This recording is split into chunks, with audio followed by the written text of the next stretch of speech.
जब तक खतरा अचानक उस पर नहीं टूटा था, पति तुरंत दौड़कर नई औरत के बच्चे को बचाने गया, लेकिन भारी फोटो फ्रेम अपनी पत्नी पर गिरने दिया। वो जमीन पर गिर गई और पहली बार पति का असली चेहरा देख पाई। उसका दिल पूरी तरह टूट गया। उसने 7 साल से पहनी हुई शादी की अंगूठी उतार फेंकी, फिर थाने जाकर अपना नाम दर्ज से हटवा दिया, सारी तस्वीरें जला दी, अकेली अस्पताल गई और गर्भपात करवा लिया। इसके बाद उसने अपने अमीर दादा को फोन किया और कहा, दादाजी, आपकी पोती घर लौटने के लिए तैयार है। दादा ने राहत की सांस ली। आखिरकार तुम्हें समझ आ ही गया।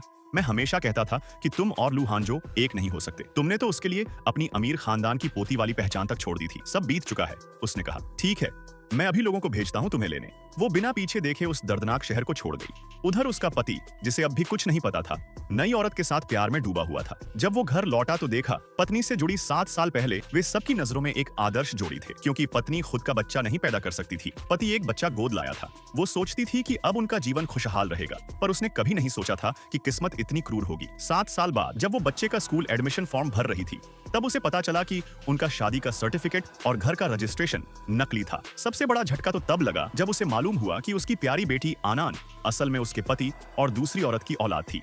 ये खबर बिजली की तरह उस पर गिरी। वो जवाब लेने के लिए घर लौटी, पर जैसे ही दरवाजे पर पहुंची, अंदर से बातें सुनी। मुझे सच में समझ नहीं आता, तुम शिनाली से इतना प्यार करते हो तो फिर उस शेन यी से शादी क्यों की थी? पति ने हंसकर जवाब दिया, सच कहूं तो मैंने उसे सिर्फ असिस्टेंट नहीं समझा था। अब जब मैं खुलकर तुम्हारे साथ रह सकता हूं तो बुरा क्या है? ये झगड़ालू नहीं है। उसने मुझे इतनी प्यारी बेटी दी तो मैंने बदले में उसे एक नाम दे दिया। इसमें गलत क्या? पति के इन शब्दों और अपने दोस्तों के सामने की बातें सुनकर वो अंदर से टूट गई। और जब उसने सुना कि वो औरत अब दूसरे बच्चे की मां बनने वाली है, तो उसकी आखिरी उम्मीद भी बुझ गई। वो तुरंत दादा से संपर्क करती है और उनसे मदद मांगती है कि उसका इस शहर से हर निशान मिटा दिया जाए। जब वो आखिरी बार घर लौटी, पति हमेशा की तरह डिनर तैयार किए बैठा था।